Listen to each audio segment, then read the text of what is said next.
Hall screen presenting break. कहानी की शुरुआत एक युवा कपल लिव और टिम से होती है। दोनों के रिश्ते में खटास आ चुकी है। कुछ ऐसा था जो अंदर ही अंदर उन्हें तोड़ रहा था। खुशी उनके बीच से गायब हो चुकी थी। एक दिन लिव ने फैसला किया कि वो फ्रांस जाना चाहती है, एक नई शुरुआत के लिए। उसने साफ साफ कहा कि अगर तुम साथ नहीं आना चाहते हो तो मैं अकेले चली जाऊंगी। लेकिन जैसे ही उसने घर का दरवाजा खोला, सामने एक रहस्यमय काली दीवार खड़ी थी। वो दीवार इतनी ठोस थी कि हिल भी नहीं रही थी। टिम ने दरवाजे पर लगे सीसीटीवी को चेक किया, लेकिन स्क्रीन पर कुछ नहीं दिख रहा था, सिर्फ काला अंधेरा। खिड़कियों के बाहर भी वही दीवार नजर आई। लिव ने अपने जानने वाले को कॉल करने की कोशिश की, लेकिन मोबाइल में ना तो नेटवर्क था और ना ही वाईफाई चल रहा था। टिम घबरा गया और चिल्लाने लगा मदद के लिए। जब कुछ असर नहीं हुआ तो गुस्से में वो दीवार से भिड़ गया, लेकिन दीवार तो जैसे लोहे से बनी हो, बिल्कुल बेअसर। उन्होंने दीवार के पास सिग्नल ढूंढने की कोशिश की और तब टिम ने नोटिस किया कि फोन उस दीवार के पास लाकर रखते ही अजीब ढंग से काम करने लगता है। स्क्रीन में ग्लिच आने लगता है। दोनों ने मिलकर ड्रिल मशीन से दीवार में छेद करने की कोशिश भी की, मगर दीवार पर इसका कोई असर नहीं हुआ। जब उन्होंने घर की नॉर्मल दीवार पर ड्रिल मारा, तब पता चला कि पूरा घर ही इस काली दीवार से घिरा हुआ है। इसी बीच उन्हें बगल वाले फ्लैट से कुछ आवाजें सुनाई थी। उन्होंने दीवार में एक छेद बनाकर देखा, जहाँ पर मरवन और एना थे, जो बिल्कुल उन्हीं की तरह फंसे हुए थे। उनके घर को भी इसी काली दीवार ने घेर लिया था और उनके भी फोन बंद थे। किसी को नहीं पता था कि ये सब क्या हो रहा है और क्यों हो रहा है। एना रोने लगती है। उसे लगने लगा था कि सब मरने वाले हैं। टिम ने किचन में जाकर चेक किया तो वहाँ पानी भी नहीं था।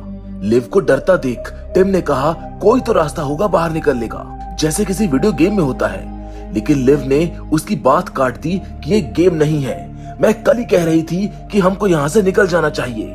असल में कुछ समय पहले लिव का मिसकैरेज हो गया था। इसी दर्द ने उन्हें अंदर से तोड़ दिया था। लिव सब पीछे छोड़कर फ्रांस में नया जीवन शुरू करना चाहती थी, पर टिम अपनी नौकरी अचानक छोड़ने के लिए तैयार नहीं था।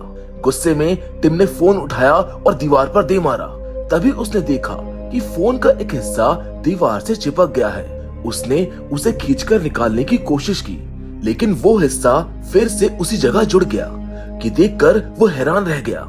उसी वक्त लिव कॉफी लेकर आई और टिम से माफी मांगी। फिर दोनों ने मिलकर उस दीवार पर मेटल की चीजें फेंकना शुरू, जिससे उनको पता चल गया कि दीवार मैग्नेटिक है। लिव ने जगह जगह मेटल की सारी चीजें रख दी। तभी अचानक दीवार के अंदर कुछ होने लगा और सारे मेटल ऑब्जेक्ट्स गोली की रफ्तार से उनकी तरफ लौटने लगे। टिम ने लिव को बचाने के लिए खुद को उसके सामने कर दिया और उसके शरीर में कई सारी चीजें धंस गई। लिव ने एक एक करके वो सारी चीजें निकालकर उसकी देखभाल की। तभी उन्हें एना की चीख सुनाई दी।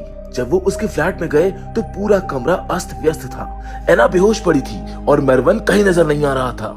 लिव एना को बेड पर ले जाती है कि तभी मरवन अचानक से टिम के ऊपर हमला कर देता है और गला दबाने की कोशिश करता है। पर तभी लिव आकर मरवन की आंखों में पेपर स्प्रे डाल देती है। टिम 2 मुक्के मारकर उसको नीचे गिरा देता है, मगर एना बीच में आकर मरवन को बचा लेती है। एना कहती है कि मरवन दीवार तोड़ने की कोशिश कर रहा था और उसने गलती से मुझको मार दिया है।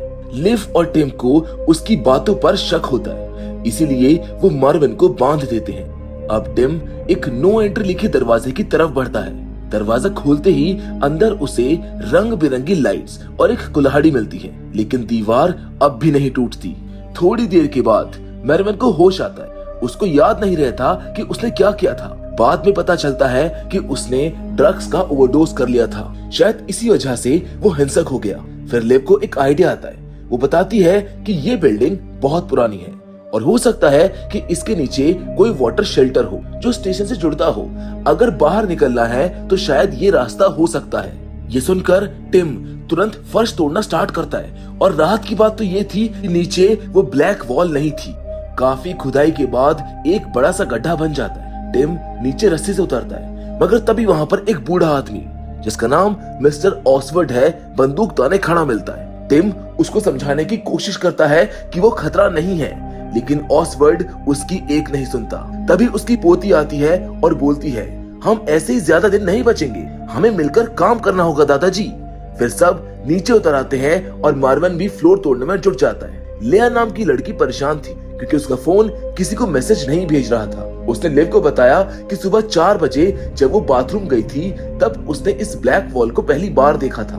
जिसके बाद हम आगे देखते हैं कि टिम को स्मोक डिटेक्टर्स में कुछ गड़बड़ी लगती है। जब वो उसको खोलकर देखता है तो अंदर उसको एक कैमरा मिलता है। वो ऑसवर्ड से पूछता है, जहाँ पर उसको पता चलता है कि ये डिवाइस इस बिल्डिंग के मालिक फ्रेडमैन ने लगवाए थे और पिछले 2 हफ्तों से पूरी बिल्डिंग को बाहर से काले कपड़े से ढककर रखा गया था। वेल्स के अंदर कुछ मरम्मत का काम चल रहा था। जब उन्होंने किचन का स्मोक डिटेक्टर खोला तो वहाँ पर भी एक कैमरा निकला।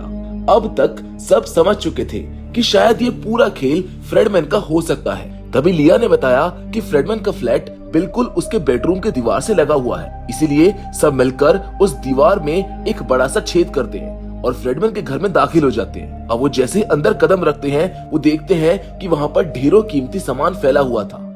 मगर कुछ ही देर बाद उन सब के होश उड़ जाते हैं जब वो जमीन पर फ्रेडमैन की लाश को देखते हैं। उसके दोनों हाथ गायब थे। ये मंजर देखकर लिव घबरा जाती है और वहां से भाग खड़ी होती है। टिम उसको संभालने की कोशिश करता है लेकिन वो बहुत डर चुकी थी। टिम फ्रेडमैन का फोन देखता है जिसमें उसे काली दीवार की कुछ तस्वीरें मिलती हैं। अब कोई शक नहीं रहा था कि ये दीवारें उसी की प्लानिंग का हिस्सा हो सकती थी। इसके बाद सभी लोग अगले फ्लैट में जाने के लिए नीचे खुदाई करने लगते हैं। टिम ने मिस्टर ऑसवर्ड से पूछा, क्या आपने कभी फ्रेडमैन के फ्लैट से कोई अजीब आवाज सुनी थी? जिस पर ऑसवर्ड जवाब देते हुए बहुत नर्वस लग रहा था। वो बोलता है, मैंने कुछ नहीं सुना, और तुरंत ही अपनी दवाइयों की बोतल उठाकर खाने लगता है। उसी वक्त लिव को न्यूज़पेपर में एक खबर दिखती है। वो कहती है कि क्या ये सब उस हार्बर एरिया में लगी आग से जुड़ा हो सकता है? कल शाम ही हमने वहां से उठते काले धुएं को देखा था। 2 हेलीकॉप्टर भी उड़ते दिखे थे, जैसे कोई बहुत बड़ी इमरजेंसी हो। जिस पर टिम जवाब देता है, हार्बर यहाँ से बहुत दूर है, इसका उससे क्या लेना देना हो सकता है? तभी खुदाई करते वक्त फर्श टूट जाता है जिससे टिम, मेरविन और एना धड़ाम से नीचे वाले फ्लोर पर जा गिरते हैं। लिव तुरंत सीढ़ी लेकर नीचे उतरती है और टिम को देखने लगती है। उसे काफी चोटें आई थी लेकिन उसकी हालत स्टेबल थी। ऑसवर्ड को नीचे उतरने से डर लग रहा था, शायद उम्र और ऑक्सीजन सिलेंडर की वजह से, लेकिन लिया कहती है कि मैं आपको अकेले नहीं छोड़ सकती हूँ। वो सब मिलकर ऑसवर्ड और उसके सिलेंडर को नीचे पहुंचाते हैं। नीचे उन्हें यूरी नाम का एक शख्स मिलता है जो इस फ्लैट के मालिक एंटोन का दोस्त था। यूरी बताता है कि एंटोन को हार्ट अटैक आया था और शायद इन दीवारों का दबाव ही इसकी वजह थी जिससे उसका पेसमेकर चलना बंद हो गया होगा। लिया को एंटोन के कमरे में कुछ पेपर्स दिखाई देते हैं जो उसको काफी अजीब लगते हैं। यूरी कहता है कि हो सकता है कि ये दीवारें सरकार ने किसी खतरे से बचाने के लिए लगाई हो, हमें यही रहना चाहिए। लेकिन कोई उसकी बात मानने को तैयार नहीं होता है और सब फिर से खुदाई में जुट जाते हैं। इसी बीच लिया उन पेपर्स को ध्यान से पढ़ने लगती है। यूरी बोलता है कि एंटोन इस प्रोजेक्ट को लेकर इतना पागल था कि स्ट्रेस में आकर शायद मारा गया। लेकिन जैसे ही लिया वहां से हटती है, यूरी उन पेपर्स को फाड़ देता है और उनको मसल कर फेंक देता है। कुछ समय बाद ग्रुप को नीचे एक और रास्ता मिलता है जिससे वो सभी बेसमेंट में पहुंच जाते हैं। पुराने दरवाजे को खोलते हुए वो एक कॉरिडोर से गुजरते हैं और एक कमरे में पहुंचते हैं। वहां उन्हें एक और दरवाजा मिलता है, शायद ये बाहर जाने का रास्ता हो सकता है। लिव सील तोड़कर दरवाजा खोलती है लेकिन वहां पर भी वही काली दीवार थी।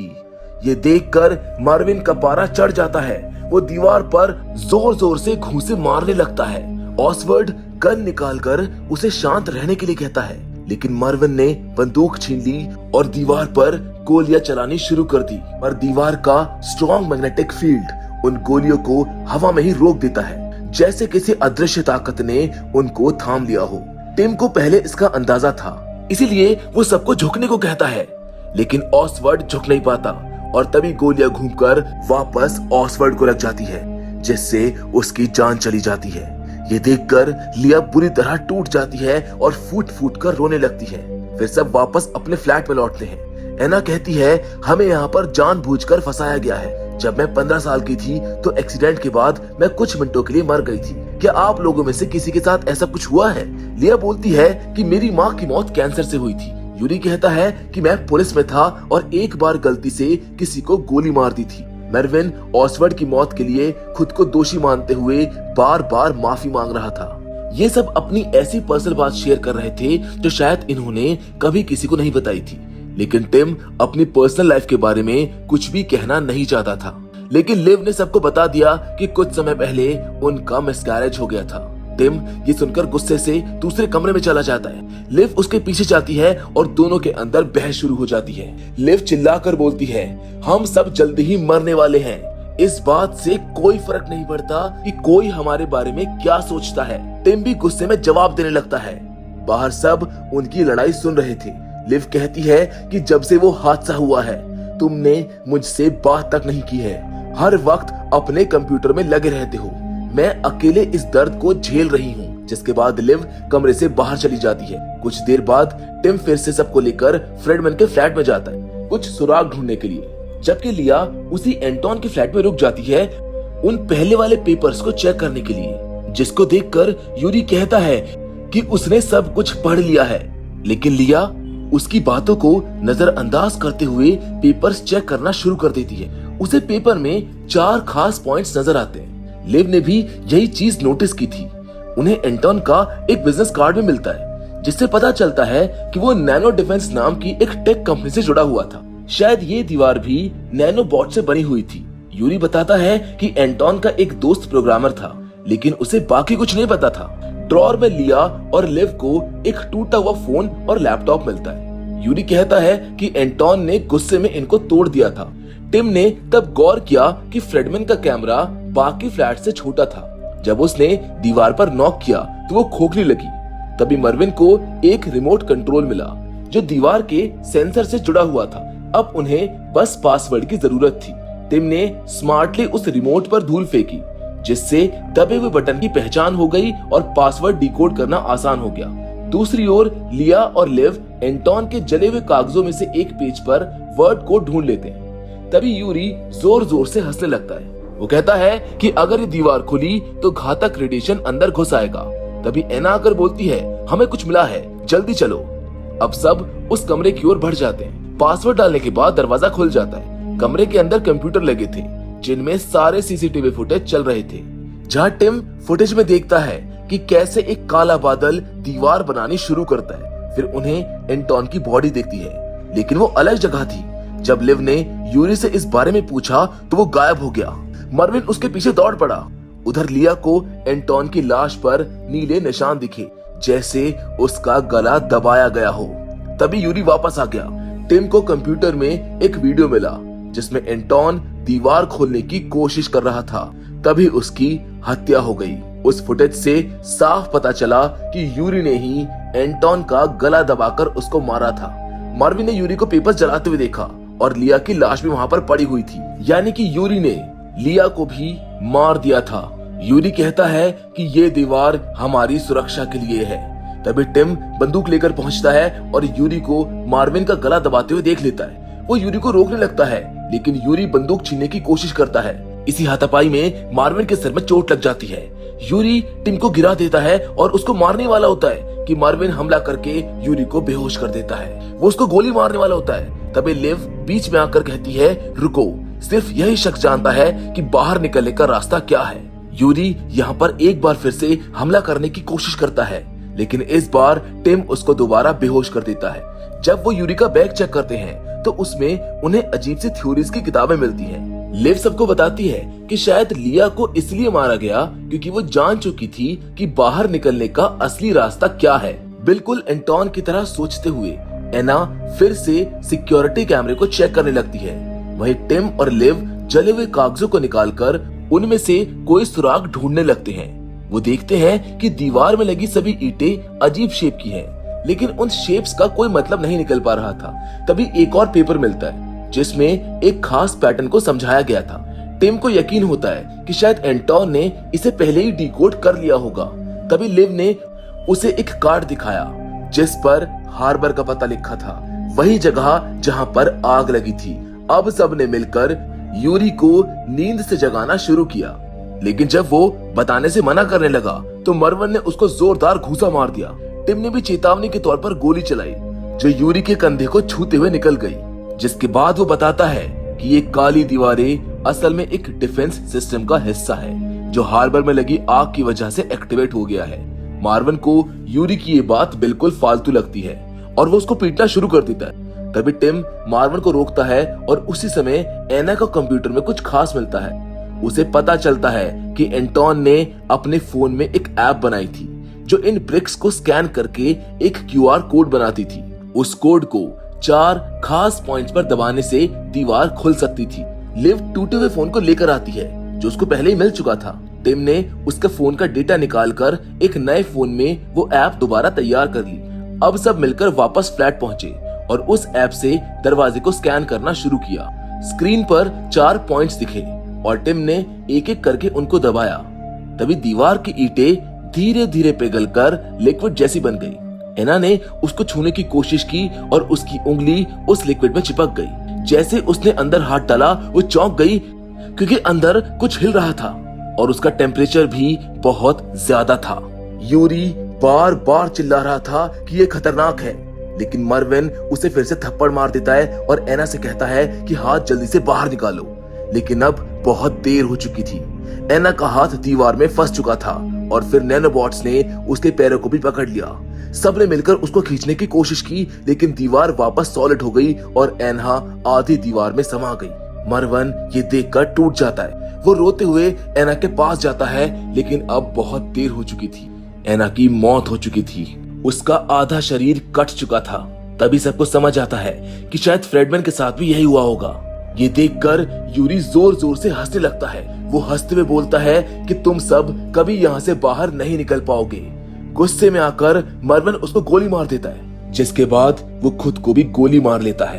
इन सब के बाद टिम ने लिव से माफी मांगी। उसने कहा कि मिस गैरेज के बाद से मैं अंदर से टूट गया था। मुझे नहीं पता था कि मैं खुद को ठीक कैसे करूं। दोनों ने एक दूसरे को गले लगाया और अपने प्यार का इजहार किया। अब टिम ने एक बार फिर से उस ऐप से दीवार को स्कैन किया।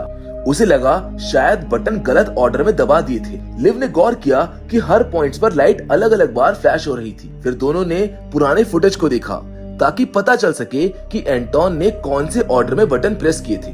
तभी अचानक यूरी फिर से होश में आ जाता है। जब वो लोग फिर से ऐप इस्तेमाल कर रहे होते हैं, तभी यूरी अचानक से टिम के ऊपर हमला कर देता है, जिसके बाद वो लिव की तरफ मुड़ता है।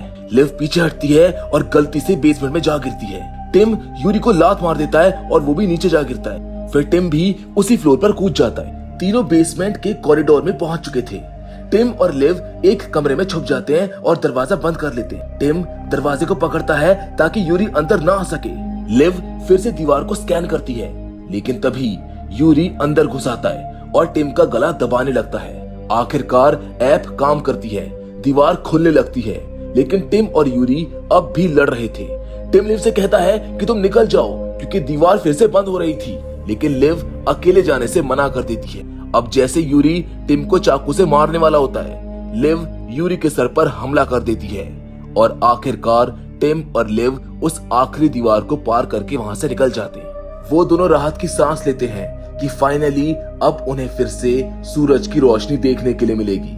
लेकिन बाहर का नजारा देखकर उनके होश उड़ जाते हैं, क्योंकि पूरा शहर इन्हीं काली ईंटों से ढका हुआ था। वो दोनों तेजी से अपनी वैन में बैठते हैं और उस शहर से बाहर निकलने लगते हैं, शायद एक ऐसी जगह की तलाश में जहां पर ये काली दीवारें खत्म हो जाएंगी। इसी सीन के साथ ये कहानी यहीं पर खत्म हो जाती है। अगर आपको ये रहस्यमय कहानी पसंद आई हो तो प्लीज इस वीडियो को लाइक जरूर करें। बाकी हमारे चैनल को सब्सक्राइब करके बेल आइकन जरूर दबा दें ताकि ऐसी थ्रिलर स्टोरीज आपसे मिस ना हो। फिलहाल तो आज की इस वीडियो में बस इतना ही, लेकिन हम फिर से जरूर मिलेंगे और वो भी एक और नई इंटरेस्टिंग कहानी के साथ। पर तब तक के लिए धन्यवाद।